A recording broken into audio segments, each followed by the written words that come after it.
Sa darating na February 4, mag-iisang dekada na sa internet ang Facebook at malaking porsyento ng mga user nito tayong mga Pilipino. Pero natanong nyo na ba ang inyong mga sarili kung gaano karaming oras na nga ba ang naigugol nyo sa pag-Facebook? Live mula sa Quezon City, si Bam Alegre, may paandar. Jessica, narito tayo ngayon sa computer shop at yung paglalike ng mga status at ng mga post, parang simpleng gawain lang, pero pag nawili ka, parang yung black hole na hindi ka na makakawala. Ngayon, matagal na, ilang taon na natin ginagawa ito sa Facebook. Mahalaga nga ba ang FB? Narito ang paandar.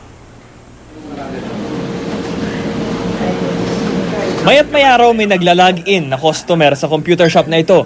Pero hindi lahat, video games ang pakay.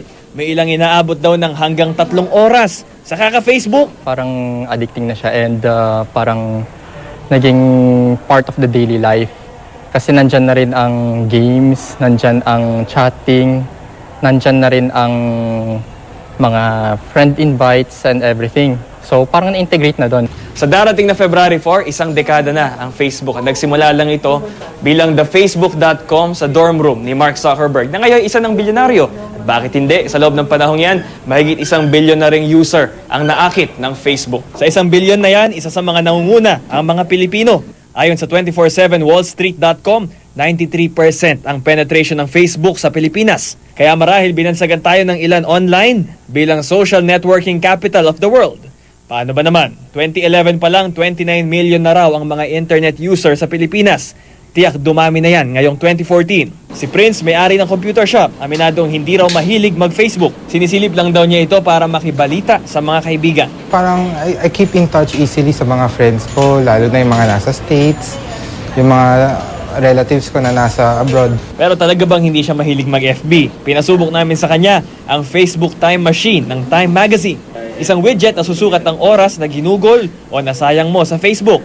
Ang naipong oras ni Prince sa Facebook, umabot ng mahigit 200 araw. Half na ng isang taon yan, marami na akong magagawa. Sinubukan ko rin ang Facebook Time Machine. Lagi akong online dahil sa smartphone at madalas naglalaro pa rito. Kaya naman nang lumabas sa akin, halos 1 taon na. Tinanong din natin ng ilang internet user. Hindi rin daw sila mahilig mag-FB, pero minsan may mga nakakaligtaan silang gawin dahil dito. Mag-text sa girlfriend?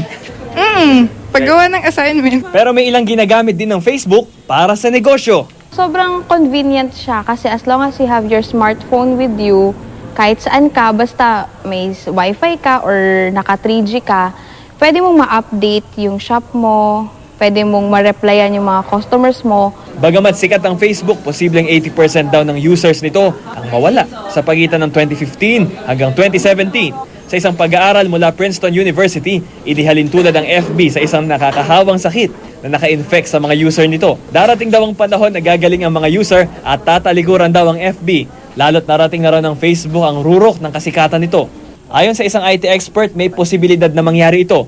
Huwag daw kalimutan na nalaos at naging extinct din ang Friendster, MySpace at maging Multiply. Kasi ang mga tao naman is madaling magsawa eh. So if Facebook will stay the same without any new innovations, the predicted 80% na maglulus ng users ang Facebook is possible. Jessica, dito sa computer shop, ang usong gawin din, yung maki-OC sa ginagawa ng mga katabi. May mga nag-Facebook, may nag-video game, kaya mag-ingat din pag nasa computer shop. At sumagot yung isang data engineer ng Facebook doon sa study mula sa Princeton. Gamit yung same methodology at formula, wala raw yung Princeton University sa taong 2021. So they're going back and forth. Balik sa'yo, Jessica. Okay, Bam, ikaw, ilang oras ang naigugugol mo sa Facebook araw-araw? Yung totoo, ha? Doon po ako naglalaro nung game ko sa Facebook. Tapos may mga group chat din ako doon sa smartphone. Kaya parang buong araw ma'am Doon nga sa calculator, more than a year na yung almost a year na yung na-google ko sa Facebook ko. So, well, di naman nasayang lagi kasi minsan, pag hindi effective yung mail, doon ako nagpapasend ng script kay Kuya Mike. Oh, so hinahalo mo yung paglalaro at pagtatrabaho. Nako, lagot ka sa ating news desk. So, ganun karami. Totoo yung sinasabi nilang time black hole ito.